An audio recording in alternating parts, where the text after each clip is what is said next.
Alors, bonjour, M. Louis. Bonsoir, plaisir. Ça va bien? Très bien, merci. Comment vous avez commencé? C'était quoi votre cheminement de carrière? Quelle école secondaire êtes-vous allé, cégep ou peu importe? Moi, j'ai fait mon cours au Séminaire de Québec. Ok. Séminaire de Québec. Et pendant mon cours, ce qui m'intéressait beaucoup, c'était les sciences. La chimie, la biochimie. Ouais, d'accord. Et après, je suis allé en médecine à l'Université Laval. J'ai fait mon cours en médecine à l'Université Laval. Et par la suite, j'ai fait un doctorat en physiologie, en endocrinologie sur les hormones, et un post-doctorat en biologie moléculaire à Cambridge, en Angleterre. Après l'université, qu'est-ce que vous avez fait? Je suis allé au centre hospitalier de l'Université Laval, au CHUL. J'ai eu un groupe de recherche important, qui a été à peu près le tiers du centre de recherche du CHUL, et qui, quand je suis parti il y a 2 ans, il y avait 1200 personnes, donc c'est un des plus gros centres de recherche au Canada. Et en même temps, bien, c'est ce que j'ai voulu, comme je mentionnais tout à l'heure, c'est appliquer ce qu'on découvrait au niveau fondamental. Donc, pour faire ça, bien, ça prend une compagnie. Donc, j'ai mis sur pied une compagnie qui, elle, essayait d'aller chercher de l'argent, effectivement, d'aller chercher de l'argent, pour pouvoir développer ces produits-là en dehors du laboratoire et pouvoir l'appliquer chez lui-même. Donc, il y a une compagnie qui s'appelait Endorecherche et une autre maintenant qui s'appelle Endoceutics. Et Endoceutics, c'est celle qui prend les produits qui sont très, très avancés et qui les termine pour les mettre sur le marché à relativement court terme. Mon domaine, c'est les hormones. Et pas toutes les hormones mâles et femelles. Donc, ça veut dire le fonctionnement, la fertilité, par exemple, qui est un domaine, et encore plus précisément, les cancers qui dépendent des hormones. Donc, cancer de la prostate, qui dépend des hormones mâles. Donc, on a découvert des traitements contre le cancer de la prostate, qui sont utilisés à travers le monde, et le cancer du sein. On a développé un médicament cancer du sein. Et maintenant, on s'intéresse au problème de la ménopause. Donc, pour ces cancers-là, il y a trop d'hormones, donc il faut les bloquer. Alors que dans la ménopause, chez la femme, il y a une diminution d'hormones, il y a un défaut d'hormones qui entraîne toute une série de problèmes. Et on a trouvé la solution pour traiter, remplacer ce défaut et éviter les problèmes des traitements actuels, qui sont des traitements à base d'hormones femelles, avec des effets secondaires. C'est pas normal chez les femmes après la ménopause d'avoir des hormones sexuelles, l'estrogène. Donc, nous, ce qu'on donne, c'est un précurseur.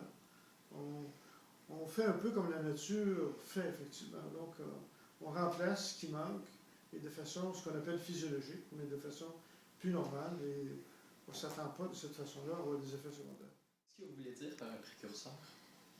C'est, vous savez, dans la formation des molécules, en biologie, où les hormones commencent par partir du cholestérol, c'est transformé en d'autres molécules, et en une autre molécule, et en une autre molécule.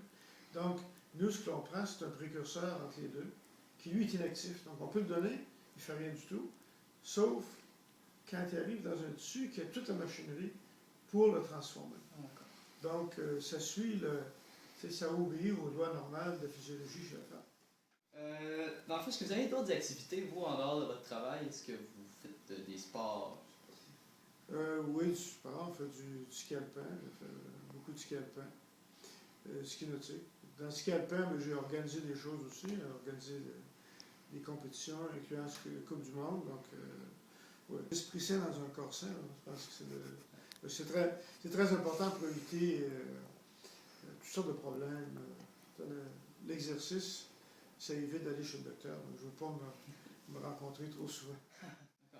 Dans le fond, à travers votre carrière, ça a été quoi vos plus grandes réalisations? Avez-vous reçu des prix, des honneurs? Alors, la liste, il y a une bonne liste. Là. Donc, parmi les...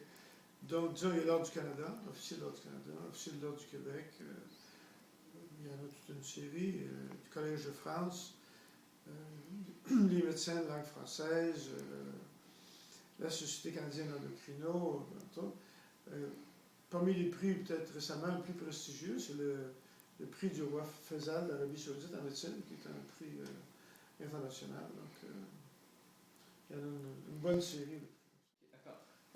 Dans le fond, dans votre domaine, c'est quoi que vous... Dans le fond, vous avez dit que vous aimez, dans le fond, approfondir les choses et découvrir les choses. Qu'est-ce que vous trouvez le plus valorisant dans ce que vous faites? Parce que le plus valorisant, c'est que ça sert à diminuer les problèmes de santé Et les deux plus importants dans ma tête à moi, c'est les cancers qui dépendent des hormones, cancer de la prostate et cancer du sein et cancer de l'utérus. Donc, ces trois cancers-là, c'est pratiquement le tiers de tous les cancers. Et ceux-là, on comprend mieux que tous les autres, effectivement, quels sont les mécanismes. Donc, ça sert. Donc, à travers le monde maintenant, et les gens sont traités contre le cancer de la prostate avec les médicaments que nous, on a participé, on a mis au point. Dans le fond, pour terminer, pour un jeune, dans le fond, comme nous, qui voudrait suivre vos traces, dans le fond, aller dans le même domaine, qu'est-ce que vous recommanderiez? Écoutez, il faut aimer ce qu'on fait. Hein. On peut aimer bien des affaires, mais quelqu'un qui aime apprendre, qui aime fouiller les choses, il faut vraiment vouloir aller au bout. Dans n'importe quoi, il faut aller au bout de ce qu'on peut faire. Ça, c'est super important. Il ne faut pas rester dans le milieu. Et celui qui aime étudier, qui pour étudier, c'est pas un fardeau, c'est un peu normal.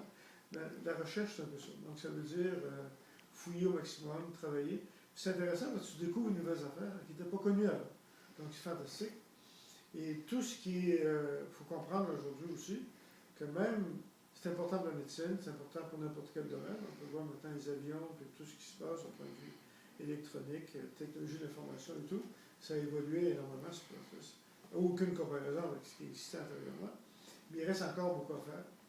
Et pour ça, ça prend des gens qui aiment ça, qui se consacrent à ça, qui ont plaisir à faire ça. Donc, c'est important de travailler. Il ne faut pas penser qu'on vient au monde et tout nous est dû avant d'arriver.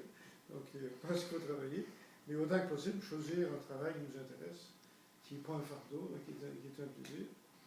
Et la science, quand on découvre une nouvelle affaire, on est en avant des autres à travers le monde. Maintenant, il n'y a plus de frontières, vous savez. Donc, il y a différentes langues, mais en fait, tous les gens sont en compétition, puis travaillent ensemble en même temps aussi, c'est en collaboration. Compétition, c'est bon, parce que ça force un petit peu meilleur.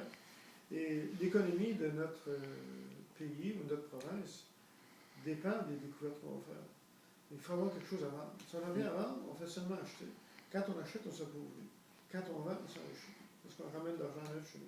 Donc, il faut comprendre que la science, la découverte, la recherche, c'est pas seulement intéressant.